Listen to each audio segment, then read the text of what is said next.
Salut Florent, Salut Tom. comment ça va? Ça va super bien. Écoute, merci pour l'opportunité. Tu me Écoute, disais ça que me fait, tu lançais un podcast et je me suis dit, waouh, trop cool. écoute, ça me fait super plaisir parce que nous, on se connaît depuis pas mal de temps finalement, mais on n'a jamais eu vraiment l'occasion de d'échanger profondément. Et du coup, je me suis dit, c'est vraiment l'occasion parfaite d'approfondir tout ça, quoi. 100%, c'est vrai, pour mettre peut-être un peu de contexte aux gens, ça fait 3 4 ans qu'on se croise dans des programmes, dans un mastermind Mm, là récemment. D'ailleurs, c'était trop cool de enfin se voir. Et là, apparemment, on a quoi, 45 minutes, tu m'as dit? Ouais, on est chill, Tranquille, il n'y a pas de, on pas de est chill. pression. Bah écoute, Et allons-y. en plus, spoiler alerte, t'as quand même une voix pépite pour le podcast. Je trouve Merci. que t'as un ton qui fait que ça va passer crème. Voilà, j'annonce la Nickel, couleur. nickel. Bon, Bah allez, écoute, merci. on y va. Déjà, avant de démarrer, voilà, j'aimerais que tu te présentes en une phrase. Qui es-tu et ce que tu fais? Et puis, on reviendra après plus en détail. Yes. Alors, je m'appelle Florent Carrère. Bon, c'est pas vraiment un spoiler.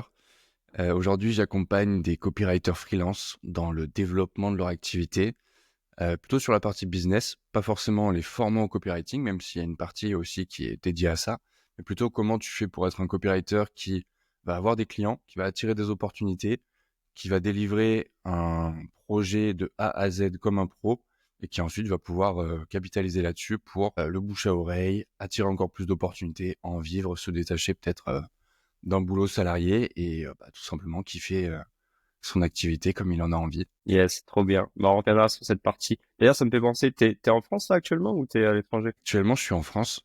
Ok.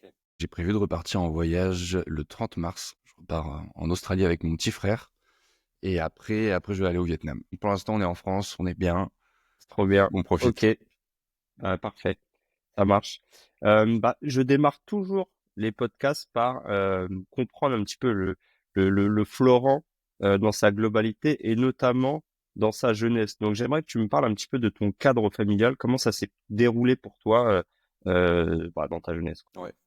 C'est intéressant que tu fasses ça parce qu'il y a très peu de personnes qui le font. Je trouve que c'est hyper pertinent pour aller aux racines finalement. Moi, ça a été déjà, je suis né dans le sud de la France, mais comme tu l'entends, il n'y a pas d'accent, il n'y a rien du tout, parce que j'ai pas grandi dans le sud, j'ai grandi en Vendée, juste en dessous Nantes.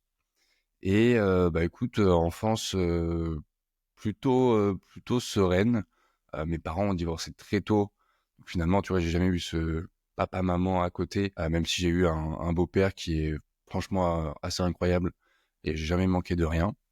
Donc je me suis construit comme ça en Vendée jusqu'à mes 18 ans.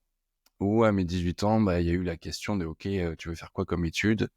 Moi, je sortais d'un bac littéraire que j'ai eu, enfin c'était un hold-up et, euh, et je me disais, vas-y, qu'est-ce qu'on va faire? Donc j'ai suivi un peu les copains. J'avais un bon copain qui partait faire ses études à Angers et en bon littéraire ou plutôt en personne qui se considérait nulle en maths.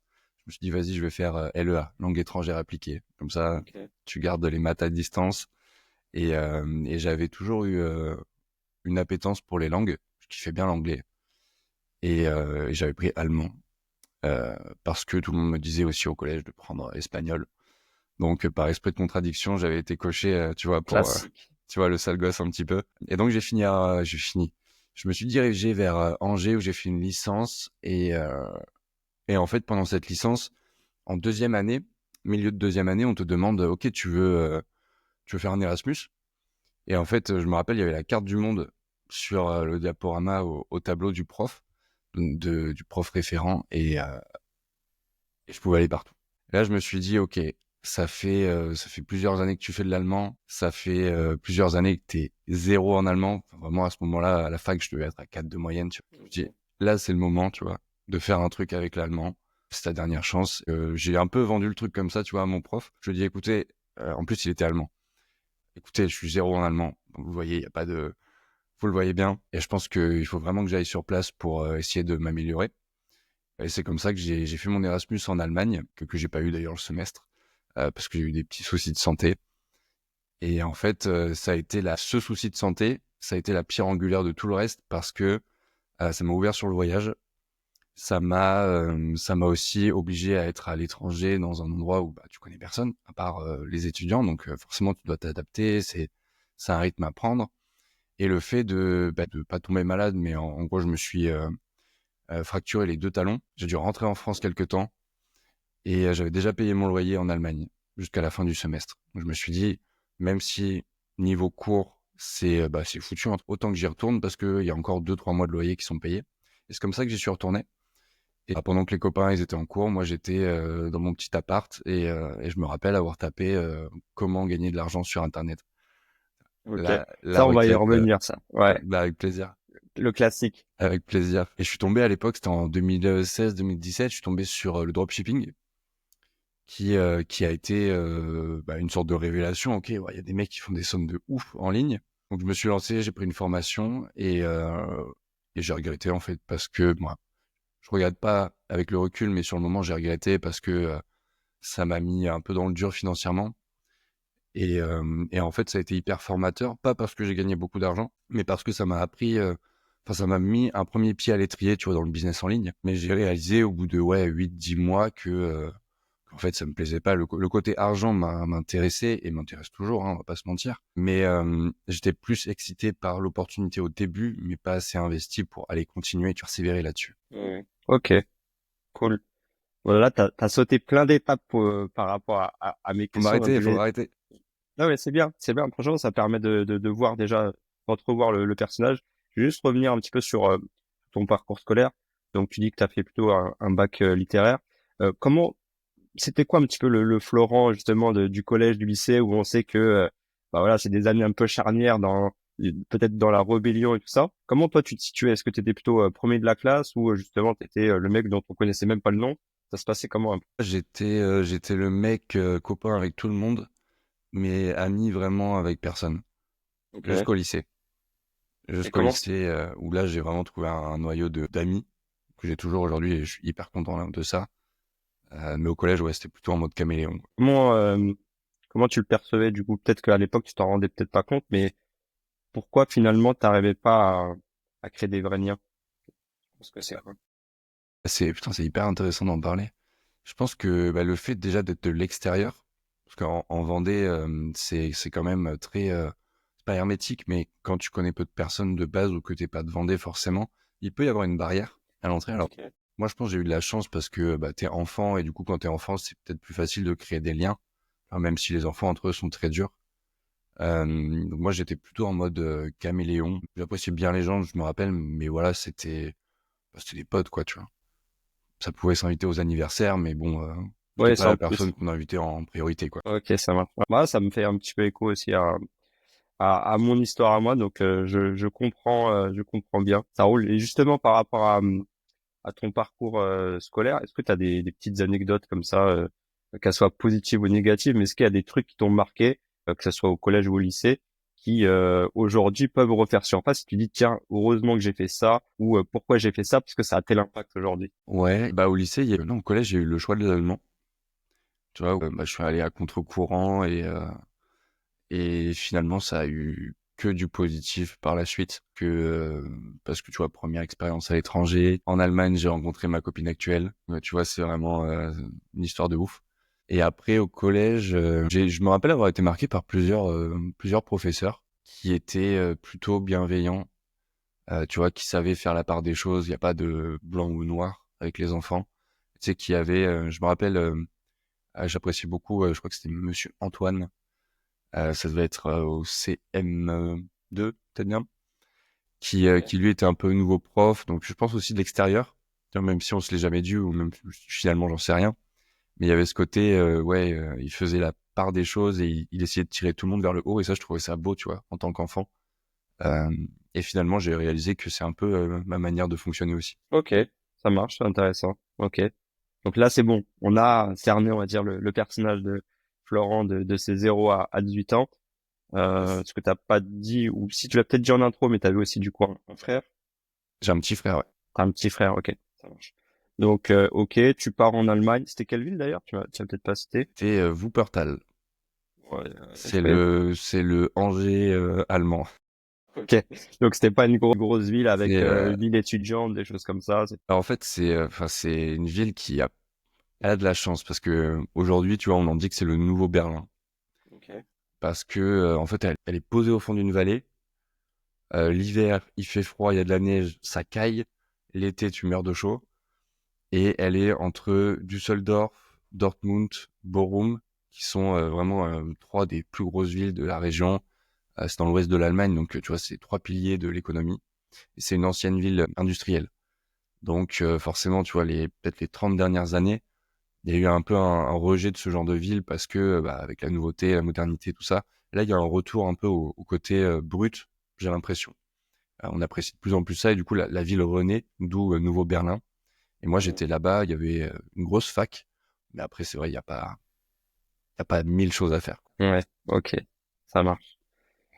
Donc tu pars en Allemagne, tu testes un petit peu là, tu découvres les mêmes promesses que moi, guicheuse, de faire de l'argent sur son canapé en se tournant les pouces.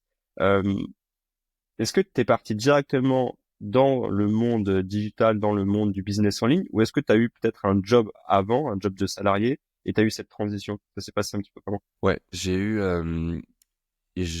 un autre job. En fait, quand j'étais en Allemagne, vraiment, je me suis pris pour, même si ça l'a pas fait par la suite, je me suis pris pour ce côté business en ligne, que tu peux travailler de chez toi. Et moi, ça m'a jamais gêné de travailler beaucoup, tu vois. Au début de faire pendant plusieurs années, je travaillais beaucoup, beaucoup.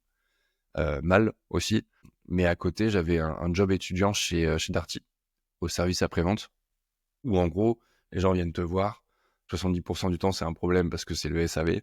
Et tu dois trouver des solutions une solution qui va satisfaire la personne qui vient, mais aussi qui va satisfaire bah, le magasin parce que derrière, il y a un business, tu vois, et tu peux pas te permettre de juste rembourser les gens quand ils viennent avec un écran cassé ou quoi. Donc, tu vois, ça m'a beaucoup aidé sur le côté bah, gestion des gens, de l'humain, parce que bah, toute la journée, tu fais que ça et tu bosses dans le commerce dehors, surtout en période de Noël, notamment.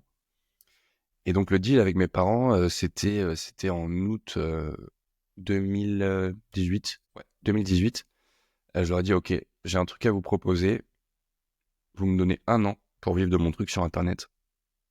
Moi, pendant ce temps-là, ben, j'ai encore le travail chez Darty. Donc je vais pas rester à la maison, tu vois, tranquille, à rien faire pendant ce temps-là.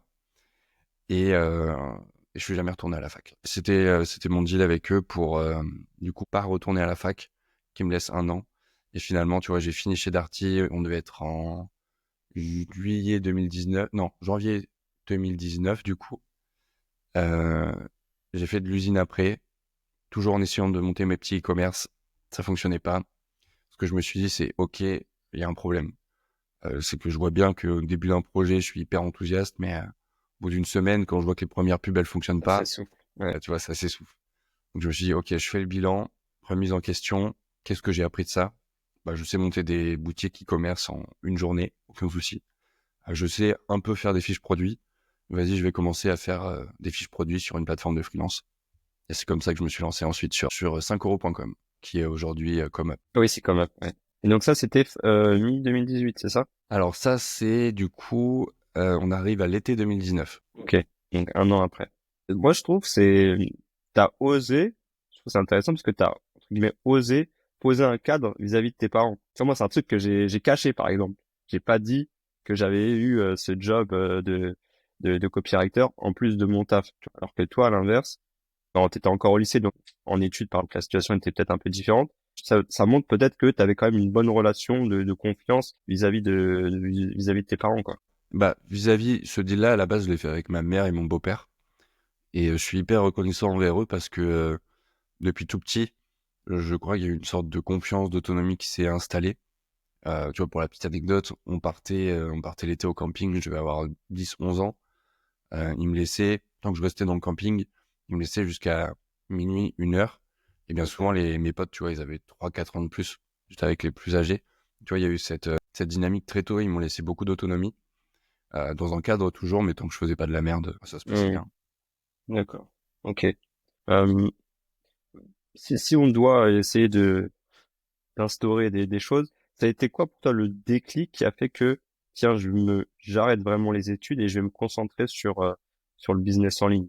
même si au début, ça n'a pas forcément fonctionné comme tu voulais. Moi, ça a été vraiment le côté liberté. Ça va faire très bateau et tu n'auras pas un scoop avec cette phrase. Mais le côté liberté, genre, en fait, tu contrôles comment ça se passe. T'as pas de contrôle sur les résultats. T'en as jamais, en soi. Mais tu contrôles l'environnement, tu contrôles. Et moi, je pense que j'ai une personnalité où j'aime l'ultra indépendance. Tu vois, voilà, pouvoir me reposer sur des gens, mais savoir que de mon côté, la barque, elle reste à flot, tu vois. Et c'est ce côté-là, je pense, qui m'a beaucoup attiré, qui m'attire encore aujourd'hui. Mm. Ok, ouais, c'est intéressant, ça marche. Et du coup, ça a été quoi après le cheminement de dropshipping à cette transition vers le copywriting, là où on s'est connus, quoi. Et quand je me lance sur la plateforme de freelance, je vends des fiches produits à 5 €. À 4 € du coup, parce que la plateforme prend 1 € de commission. C'est vrai. Derrière, il y a tonton Ursaf qui passe, donc voilà. Et donc, fallait faire du volume. Il fallait faire du volume les premiers mois. Et j'ai eu de la chance. Bon, on y viendra juste après. Les premiers mois, ça monte petit à petit. Je commence à vendre aussi des pages à propos pour des e-commerce, à la mise en place de la boutique. Et puis eux, ils ont juste envoyé du trafic. Ça monte comme ça petit à petit. Et ce qui va se passer, c'est que je pars en Australie en septembre 2019 avec un de mes potes. Et en Australie, on commence à faire des petits boulots. Donc je fais les deux en parallèle. Ok. Et les petits boulots, ça payait, en vrai, ça payait très bien, mais ça me saoulait. Ça me saoulait de faire, par exemple, du black, de passer, je sais pas, 12 heures dans un entrepôt, tu sais, à faire du nettoyage et tout, ça payait très bien. Je crois que pour 2 jours et demi, 3 jours de taf, on avait été payé 500 $, ce qui est hyper cool quand t'es backpacker en plus. Mais je me rappelle, ça me saoulait, je me renvoie dans l'entrepôt, passer le balai, puis après tu fais des pauses des fois de 20-30 minutes. Tu sais, j'avais l'impression d'être inutile. Et même si j'étais payé, j'avais envie de faire un truc qui, je pense, avait plus de sens. Même si je me le Ok. suis pas dit comme ça à l'époque. Du coup, t'avais quel âge à cette époque-là? Là, je devais avoir 22, 23. Et du coup, je me rappelle avoir dit à mon pote, vas-y, fais les jobs. Moi, je vais me concentrer à 100% sur la partie freelance. Et je me suis mis à 100% un petit peu avant Noël 2019 sur la partie freelance. Du coup, j'étais chez nous et je faisais des fiches produits toute la journée. Hmm. Et à cette époque, t'avais déjà appris la compétence du copywriting ou pas encore? J'avais déjà appris, mais si tu veux, j'ai pas suivi une formation à la base. Et après, je me suis lancé. J'ai appris vraiment sur le tas. Hmm. Mes premières fiches produits, si t'as l'ordinateur devant les yeux, je vais le fermer. Parce que elles Ok. sont éclatées, tu vois. Hmm. Ouais, parce qu'il faut rappeler qu'à l'époque, il n'y avait pas de chat GPT, il n'y avait pas toutes ces sources Ah non, il y avait, d'informations. C'était vraiment l'émergence du e-commerce, enfin du dropshipping notamment. c'était l'émergence du e-commerce, c'était les débuts de Yomi Denzel, tu vois. Commençait à faire Hmm. des vidéos sur Internet. Ouais, il y avait rien, en fait. Et, Ok. euh, et je te disais, j'ai eu de la chance tout à l'heure parce qu'il y a eu, du coup, je me suis lancé sur la plateforme. Et après, il y a eu le Covid qui est arrivé. Donc ça faisait 10 mois, 10 ans que j'étais sur la plateforme. Donc j'étais bien référencé. C'était inconnu en France, quasiment. Quand le Covid est arrivé, tous les gens qui étaient chez eux, ils ont commencé à se dire, OK, est-ce que j'ai pas envie de lancer un truc sur Internet? OK, copywriting, c'est quoi? Mais je maîtrise pas, j'aime pas écrire. OK, on va chercher sur les plateformes de freelance. Moi, j'étais dans les premiers résultats. Donc ça a fait un boom dans mon activité. Ok, trop bien. Je fais partie de ces gens qui, lors du Covid, chez moi, je me suis dit merde, qu'est-ce que je vais faire de mes journées? Et j'ai découvert ces fameuses promesses de OK. liberté financière sur le canapé, quoi. Donc c'est marrant. OK. C'était avec quoi, toi? C'était le e-commerce un peu aussi ou complètement Ouais, je pense différemment? que c'était l'e-commerce, mais aussi le début de l'infoprenariat, tu vois. Et c'est là où, j'ai plus la date exacte, mais en tout cas l'année 2020, j'ai pris ma première formation en copywriting. OK.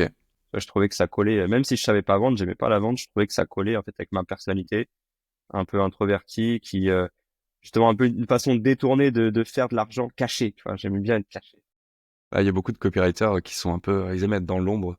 Mhm. Ça a été mon cas pendant longtemps. En plus, on est pareil là-dessus. Ok. Du coup, ça a été quoi alors si on doit résumer un petit peu cette première partie de freelance, c'était quoi un petit peu tes sacrifices que tu as dû faire, sachant que voilà, t'es en Allemagne, tu commences un truc, tu pars en Australie, donc c'est quand même à l'autre bout du monde. Qu'est-ce que tu as dû sacrifier pour réussir finalement à te concentrer et à développer ton freelancing? J'ai sacrifié beaucoup de temps, disons perso, Parce que les 2-3 premières années, en fait, pour faire du volume, tu dois être derrière l'écran.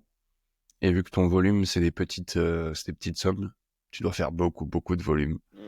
Et donc, bah ouais, c'était des journées de 10-12 heures.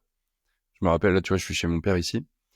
Et je me rappelle, à l'époque, il me voyait rentrer dans le bureau à 8 heures. J'en sortais à 8 heures du matin, j'en sortais à 18 heures. Et je me rappelle qu'on s'était pris la tête parce qu'il me disait, mais attends, on fait rien ensemble, on se voit 3-4 fois à l'année. On s'était pris la tête pour ça, donc ça aussi était une source de tension. Mm. Après, je crois que j'ai encore gardé mon côté sale gosse pendant longtemps, parce que j'ai quand même beaucoup voyagé tout en ayant ce côté freelance sur le côté. Mais voyager, bah toujours avec ce côté, tu dois faire du volume, donc tu profites un peu moins des lieux autour. Parce que ça, j'ai changé, mais je pense qu'on en parlera un peu plus tard. Et donc ça a été ça, sacrifier du temps, de qualité surtout. Et avec le recul, je pense qu'il y a mieux à faire. Mm. Mais sur le moment, quand tu veux que ça marche et que tu n'as pas forcément de référentiel, bah, tu te dis, ok, tu restes dans le schéma un petit peu, plus je travaille, plus je vais gagner. Un schéma Ouais, qui est mais c'est pas assez assez. ancré finalement. Ouais, voilà. Ouais. Ok, ça marche.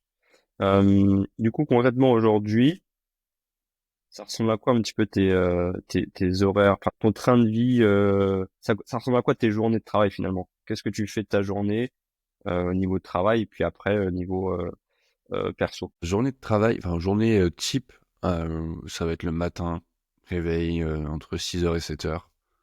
Là, c'est pas du tout naturel, hein. Donc, faut vraiment se dire qu'il y a eu plusieurs semaines d'ajustement. J'aime bien aller à la salle ou faire du sport. Juste activer les trucs, faire du sport. Avant d'aller au sport, je me fais souvent une petite méditation.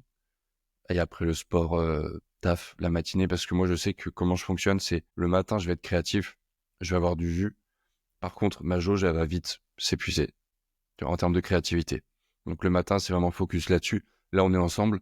Tu vois, je peux être pleinement présent. Si on fait ça l'après-midi, en mode digestion et tout, laisse tomber. Ouais, je vois. C'est pareil. Ok. Ouais, ouais, bien sûr. C'est pour ça que j'essaye de planifier le matin. Mais c'est intéressant parce que c'est pour ça que je souhaitais t'avoir, c'est que je trouve qu'on a quand même pas mal de ressemblances. Et tout à l'heure, je parlais moi du côté introverti. Est-ce que toi, c'est quelque chose que tu entre guillemets incarnes ou l'étiquette qu'on a pu te coller en tant qu'introverti ou t'es plutôt jugé comme extraverti? Alors, mes potes te diront que je suis extraverti. Parce qu'en fait, bah, je sais pas, bah, en fait, je vais dire je suis comme tout le monde, mais non, peut-être on pense toujours que les autres Mhm. sont comme nous.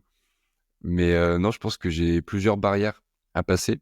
Mais en vrai, même nous deux, tu vois, on a mis peut-être un certain temps à vraiment avoir des conversations. Parce que je pense que j'observe beaucoup, donc je vais paraître plutôt introverti. Mais par contre, quand on se connaît et tout, bah c'est différent, quoi. Les vannes sont ouvertes. Ok. Et tu penses que ça joue, ça influence un petit peu ton quotidien et le fait de ta vie d'entrepreneur de manière générale? 100%.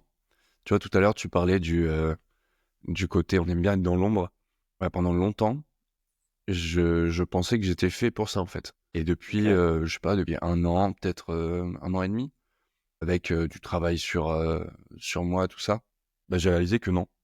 Qu'en fait, j'ai envie de plus. Et là, je commence à l'assumer. Dans ma com, dans ce que je fais, dans ce que je dis, parce que je pense que c'est la première fois que je le dis en podcast aussi. Ok. Donc, ouais, je pense que c'était aussi une manière de, mais comme, peut-être comme tout le monde, c'est une manière de pas trop te mettre en lumière. C'est aussi une manière de pas trop te dévoiler, de pas trop être vulnérable. Mhm. Et c'est un truc qui t'a suivi depuis ton enfance? Ouais, ouais, le mode caméléon, assez souvent, ouais. Mhm. Je pense que Ok. ça vient à l'enfance, hein. Et Tout tu vient à penses que l'enfance, ça de a toute façon. joué le fait justement de... Là, je suis en mode coaching à n'importe quoi, mais tu Avec penses que plaisir. ça a joué du coup le mode de vouloir partir justement s'échapper entre guillemets de la Vendée pour aller voyager et découvrir des nouveaux horizons? Ouais. 100%.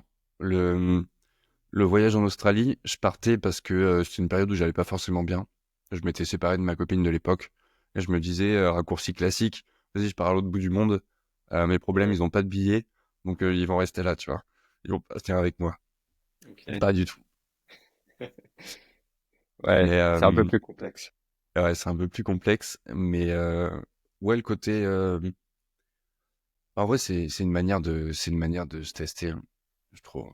Mais ça dépend vraiment de comment les gens fonctionnent, comment tu fonctionnes, comment toi qui nous écoutes, tu vas fonctionner. Moi, je sais que j'aime beaucoup. Je suis hyper efficace dans les situations challengeantes. Tu vois, comme moi, j'aime travailler sous pression.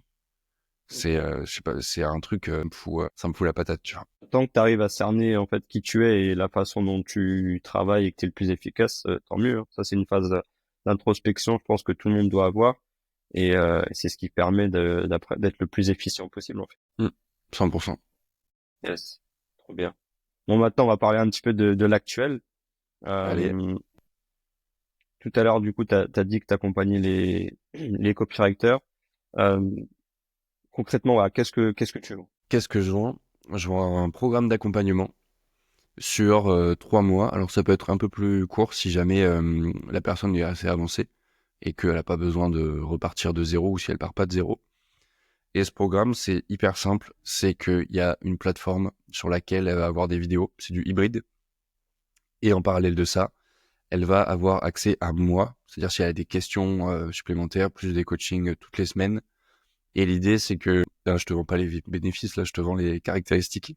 Ah, je fais mal mon taf. Et l'idée, c'est que la personne, la manière dont elle est accompagnée, disons toi, Tom, si tu viens me voir demain, on va pas du tout parler copywriting. On va partir de toi, on va faire ton human design, qui est un outil que j'ai intégré récemment grâce à Vanessa Gello, qui est une experte du sujet en France. Et c'est un outil qui part de la personne vraiment, en fonction de plusieurs caractéristiques de sa vie. Et en fait, ça me permet, ce human design, d'adapter la stratégie, la grande stratégie, à toi qui t'es, tes forces, tes points faibles, entre guillemets, pour vraiment capitaliser sur qu'est-ce qui marche pour toi, qu'est-ce qui va marcher pour toi. Et l'idée, c'est que la personne, elle a son plan d'action personnalisé, donc elle a des résultats plus rapidement parce qu'on appuie à 100% sur ce qui fonctionne pour elle dans son mode de fonctionnement en tant qu'humain, tu vois, pas en tant Ouais. qu'entrepreneur. Et on construit Ok. autour de ça. Ouais, donc il y Première a une étape, notion d'écologie, en tout cas de respect de soi-même, tout en faisant du business, quoi. exactement. Et je trouve que c'est encore plus nécessaire en tant que freelance et en tant que copywriter, parce que bien souvent, en tant que freelance, copywriter, t'es tout seul. Là, t'es tout seul, t'es dans ton bureau, t'as pas forcément de retour sur ce que tu fais. Tu peux suivre autant de formations que tu veux, mais bon, les AIDA, les structures comme ça, les PAS, si t'as personne pour te dire, ok, là tu peux améliorer, là t'es bien, accentue, là c'est bien. Bah c'est Mhm. finalement tu t'enfermes dans un truc mental où tu sais jamais vraiment sur quel pied danser. Et moi c'est un truc que j'ai connu, donc je vois l'importance de faire ça. Ouais, faut rappeler qu'effectivement, on va dire les principales formations en copywriting, du moins à l'époque, et moi j'ai été formé comme ça, c'était uniquement théorique. On t'apprenait l'art d'écrire pour vendre, mais c'est vrai que derrière, t'avais aucun feedback. T'avais juste, on va dire, la structure, mais après, c'était un petit peu démerde-toi. Le fait que tu puisses justement donner ton point de vue, donner aussi ton expérience par rapport à ça, pour un copywriter, c'est primordial, quoi. Exactement. Et on en a pas parlé, mais bon, c'est pas forcément important non plus. Quand j'ai arrêté les plateformes, du coup, j'ai fait les deux. J'ai fait et sur une plateforme et en solo, tu vois, vraiment full freelance. Et là, du coup, bah, tu dois apprendre à te vendre, tu dois apprendre à communiquer, à créer du contenu. Et spoiler, quand t'es copywriter, ça sert à rien de faire des posts sur AIDA parce que tout le monde s'en fout à part les C'est ça. copywriters. Et tu dois apprendre tout ça. Et donc, c'est hyper intéressant. Et en gestion de projet encore plus parce que bah, tu dois apprendre à être professionnel quand on t'a jamais appris à faire ça. Bien souvent, dans les formations, c'est pas évoqué. Donc, aujourd'hui, ce que je vends, bah, c'est comment tu fais un business de copywriter où bah, tu vas pas seulement écrire, mais tu vas aussi gagner de l'argent. Parce que tu sais comment gagner de l'argent. Yes. Du coup, en ligne, justement, moi, j'aimerais bien avoir ton point de vue sur justement te- ta perception en fait du marketing en ligne, sachant que toi, du coup, t'as été là en 2018 et maintenant on est en 2025. Il y a quand même une évolution du marché. J'aimerais bien avoir ton feedback par rapport à ça. Ouais, moi j'aime bien quand c'est le bordel. Et ces dernières années, ça a été le bordel. Pourquoi je dis ça? Parce que pourquoi je dis que j'aime bien le bordel? Parce que en fait, il y a peut-être des gens qui vont nous écouter aujourd'hui et qui sont débutants ou plutôt novices. Et ça peut être impressionnant quand bah, tu arrives sur un secteur, un domaine, comme le marketing en ligne, où tu as déjà des mastodontes qui sont implantés, qui balancent des 50 000 balles de pub par mois et qui sont en place, que tu vois partout, que tu allumes ton téléphone, ton ordi, limite ta télé. Et en fait, je trouve que c'est un avantage si jamais il y a des personnes comme ça, plutôt novices, qui nous écoutent, parce que ça va être beaucoup plus facile de se démarquer. Je pense qu'on est rentré dans une ère qui est le marketing de transparence. Alors, ça veut pas dire tout partager en mode télé-réalité, mais ça veut dire que on aime les trucs qui sont bruts, qui sont moins travaillés aujourd'hui, qui sont moins MrBeast. Par exemple, si tu fais des vidéos, des reels, peu importe. Et ça, j'aime beaucoup la direction qu'on a pris depuis 2-3 ans, disons. Et je trouve que c'est une force que les gens sous-exploitent et sous-estiment, surtout en tant que Ouais, c'est novice. vrai. Mm. Ouais, c'est vrai. Ouais. Ça, c'est, on va dire, ouais, ta vision sur le marketing. Et tu penses quoi, du coup, aussi de cette transition, je pense, où 2019, c'était vraiment de la formation, de la vente de formation en ligne pure et dure, et le fait que, bah, certains disent la formation en ligne, c'est foutu. On voit, du coup, des offres qui changent, qui se développent, et toi, tu l'as dit, tu as un modèle, du coup, hybride. C'est quoi un petit peu ton ressenti, toi, par rapport à ça? Je pense que la formation en ligne a encore de beaux jours devant elle. Malheureusement, alors, ça dépend le terrain de jeu où tu veux aller si tu fais de la formation en ligne. Si tu fais que ça, t'arrives dans un stade qui est déjà bien rempli, parce que beaucoup de personnes en proposent. Si tu commences à faire du hybride avec du coaching, là déjà le stade il est un petit peu plus petit. Donc forcément, tu vas avoir moins de concurrence. Après, il faut être bon aussi dans ce que tu proposes. Bon, je t'apprends rien. Bah, si tu veux aller encore plus loin, et ça, moi, c'est mon ambition avec là le programme d'accompagnement, c'est faire aussi des trucs en présentiel. Parce que je trouve Ok. qu'il va y avoir un retour au présentiel, aux événements. Bah, t'étais chez Dorian, il me semble, il y a quelques semaines. Donc, tu vois, il y a ce côté, ok, il y a eu le Covid, on se l'est mangé pleine face, les deux côtés, bam bam. Mais bah, les gens, ils veulent connecter avec des vrais gens, tu vois. Et Instagram, c'est un outil incroyable. Je prends Instagram parce que tout le monde plus ou moins a Instagram, mais les gens veulent connecter et je pense que le présentiel va avoir son rôle à jouer. Il a déjà son rôle à jouer Mm. et il est sous-exploité. Ouais, c'est vrai. C'est vrai, c'est vrai, c'est vrai. Toi, du coup, comment tu décrirais ton propre marketing si tu devais y mettre trois mots? Tu dirais quoi? C'est le bordel. Est-ce Mon que t'as un ressenti. marketing plus direct, cash, ou justement t'as un marketing plutôt soft? Tu vas mettre en... En fait, et je suis en pleine réflexion là-dessus parce que je commence à avoir un peu de mal de base, tu vois. Je pense qu'on est pareil. On aime mettre les gens bien. Il y a toujours de la bienveillance dans ce qu'on fait. On n'est pas des mecs méchants, tu vois. Enfin, pas méchants pour rien, du moins. Mais en fait, je suis en train de réaliser que des fois, tu as besoin de bousculer les gens aussi. Donc, tu sais, t'as toute cette partie, cette branche des marketeurs qui disent oui, faut être éthique, faut pas parler des problèmes, faut pas. Mais bon, quand t'as un produit qui résout un problème, par définition, c'est ça, hein, un produit, ça résout un problème. T'es obligé d'en parler. Mais tu vois, je commence à me dire le marketing humain, finalement, c'est quoi? C'est pas parler des problèmes, c'est juste tout le monde il est beau, le monde, tu vois, c'est que des fleurs partout, des petits oiseaux qui chantent. Donc, je pense que mon marketing est plutôt doux, mais je vais parfois appuyer sur des points, sur des douloureux. Mais c'est parce que derrière, je pense que ça peut aider la personne. Mais pas forcément après en mode bourrin, culpabilisation. Ça c'est, bah, voilà comment ça se passe aujourd'hui pour toi. Sache que ça va pas rester à rester comme ça toute ta vie. Euh, Aujourd'hui, ça peut être comme ça, comme ça, comme ça. Ça peut t'aider. Nous, c'est ce qu'on propose. Si ça t'intéresse, allez, viens, on en discute. Il y a quand même une comment dire, une différence entre ça, ce que tu viens d'exprimer, et de dire voilà ta situation, si tu fais rien dans 10 ans, t'es une merde, quoi. Ou t'as été une merde Oui, et si tu fais rien, oui, bien sûr. ce marketing très trash, très américain, j'ai envie de dire aussi peut-être que beaucoup de Français essayent d'exporter ici, sauf que bah on n'a pas la même mentalité, on réagit pas forcément pareil, et notre relation à l'argent aussi n'est pas la même. Bah, 100%, et puis c'est une question aussi des gens que tu vas cibler. Je pense que ce marketing-là, bourrin, va fonctionner sur une certaine typologie de personnes. Mais après, si derrière tu t'es pas capable de délivrer, parce que si ce marketing-là, et il fonctionne, hein, on en a vu toi et moi, c'est passé pour dire qu'il fonctionne. Mais derrière, il faut aussi être en mesure d'accompagner le type de personnes que ça va attirer. Et ça, c'est une autre paire de manches une fois que tu les as dans ta formation, dans ton accompagnement, dans ce que tu proposes. Et je te disais, c'est le bordel parce que mon marketing est plutôt doux. Mais c'est pas un marketing. Enfin, souvent on te recommande de faire des actions quotidiennement, d'en parler en story et tout. Moi, c'est le bordel. Moi, je fonctionne vraiment au feeling. Là, justement, j'allais aborder ce point-là. Allez. Tout à l'heure, tu parlais jusqu'où d'Instagram. C'est ton principal canal d'acquisition ou de communication? Aujourd'hui, je suis sur Instagram, LinkedIn et YouTube. Alors, YouTube, c'est pas régulier, mais ça va venir. Ok. Et après, je vends principalement en newsletter. J'envoie vers des appels en newsletter. Et je fais aussi, en fait, je vais juste contacter en ce qui s'appelle du setting, mais j'aime pas trop le mot setting.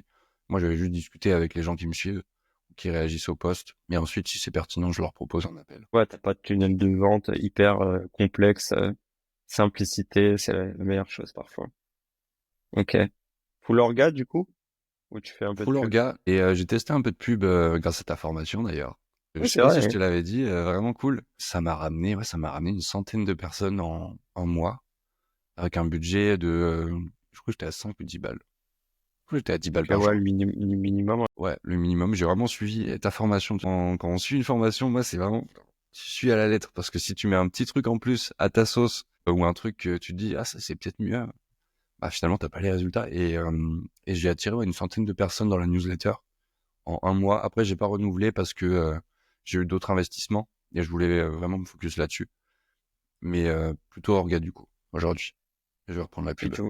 tu vois du coup quand même une différence entre les personnes qui viennent de l'orga et les personnes qui viennent de la pub.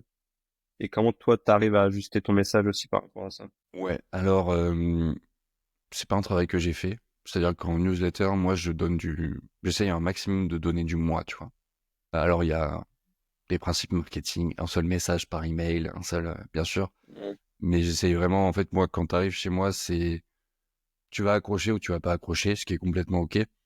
Mais je me vois pas, tu sais, faire des entre-deux, parce que ça me saoule. Oui, et puis t'as peut-être pas forcément besoin aussi à ce moment-là, quoi. En plus, De segmenter. j'ai pas ces enjeux-là encore, donc, pour l'instant, je le laisse de côté. Ok. Du coup, si je résume, toi, ta stratégie marketing, celle qui est en place, c'est voilà, l'organique, donc de la création de contenu, du message privé pour créer, on va pas appeler ça du setting, mais de la conversation. Et à travers ça, ça va t'amener à un appel.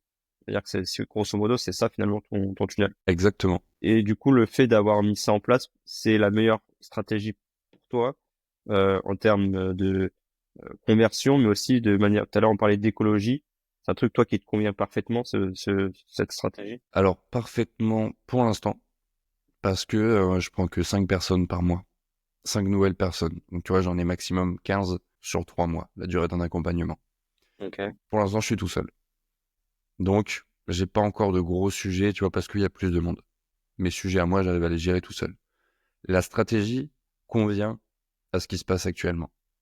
Mais je pense que dans quelques mois, si je veux aller plus haut, il faudra ajuster. Parce que c'est pas viable quand ensuite tu vas accompagner 30, 40 personnes en même temps, ou tu vois, par mois, faire rentrer 20, 30 personnes déjà. Forcément, ta structure doit s'adapter. Mais actuellement, Ouais, moi, ça me convient.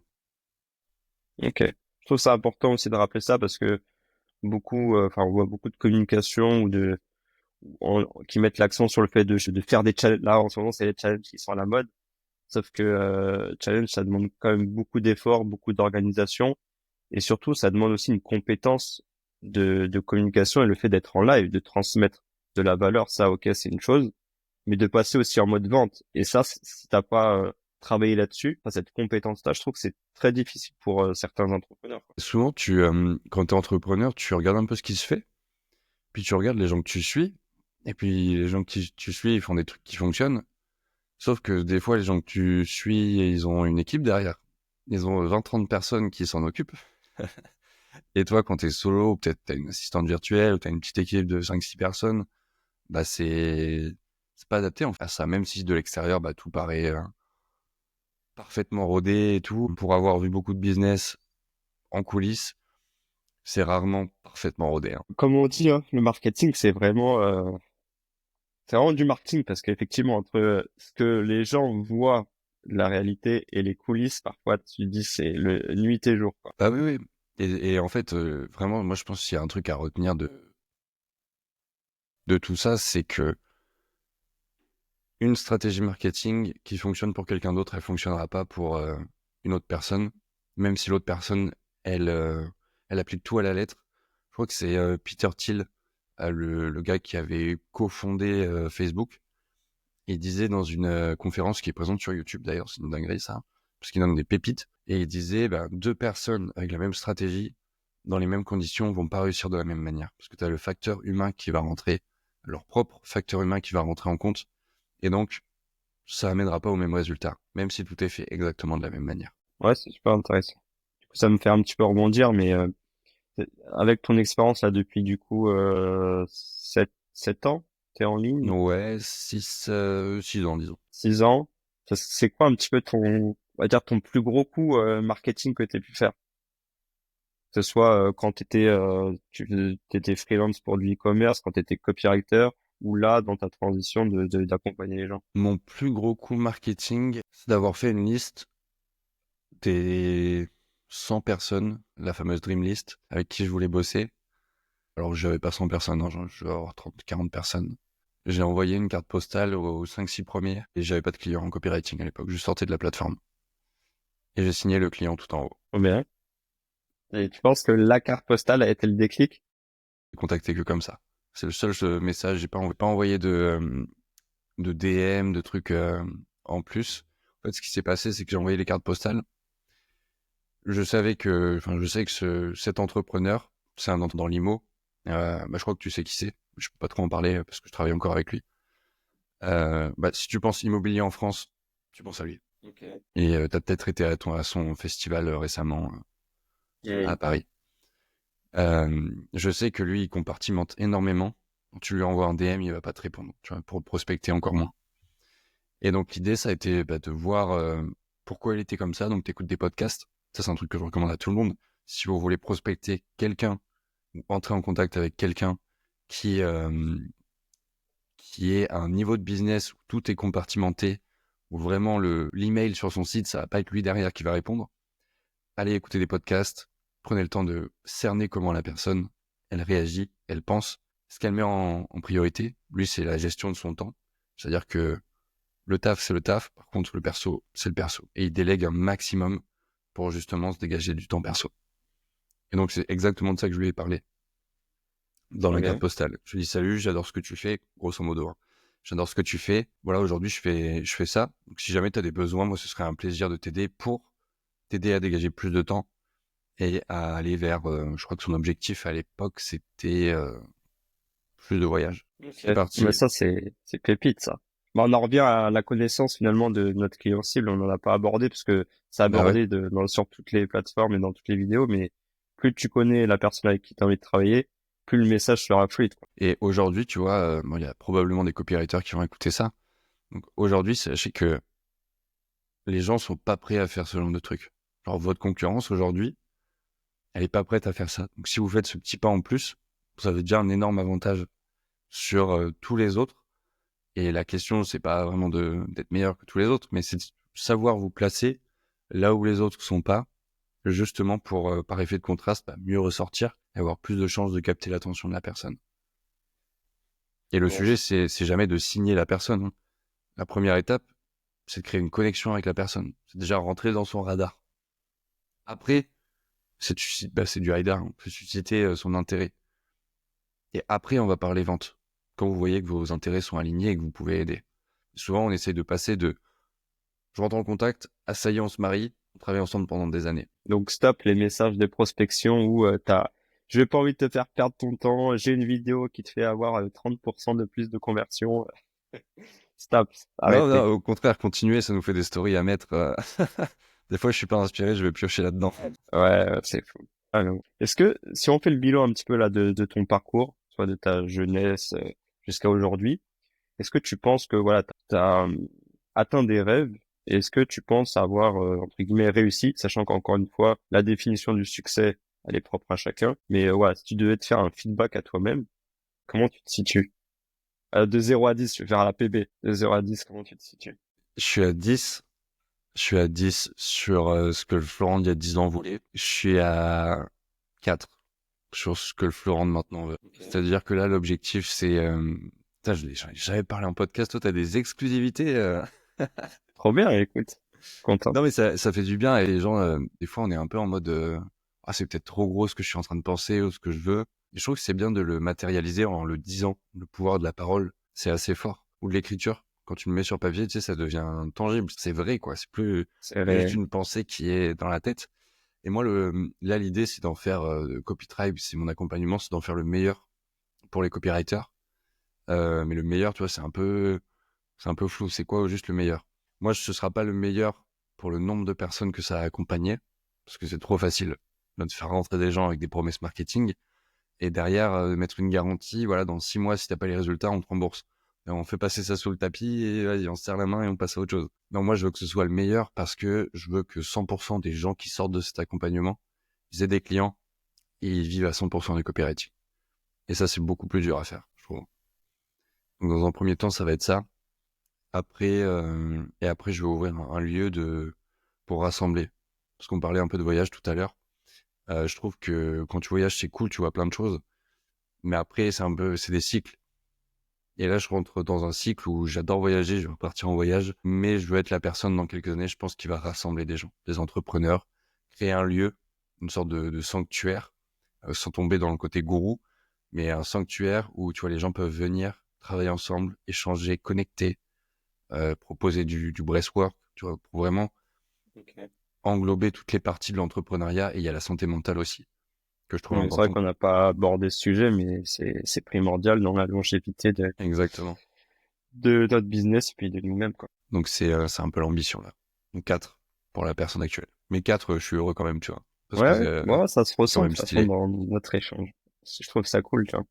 Ok, super. Là, je vais te poser des questions en vrac. Et tu sais quoi? Je vais te faire un compte chrono. Parle-moi un petit peu.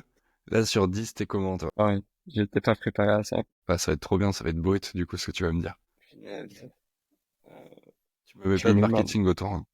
Tu me mets mal. Non, Bah, moi, je je te suis laisse y penser, content. si tu veux, je réponds à ta question d'abord. Non, mais j'allais dire que je vais peut-être broder d'ailleurs, mais au moins c'est fait.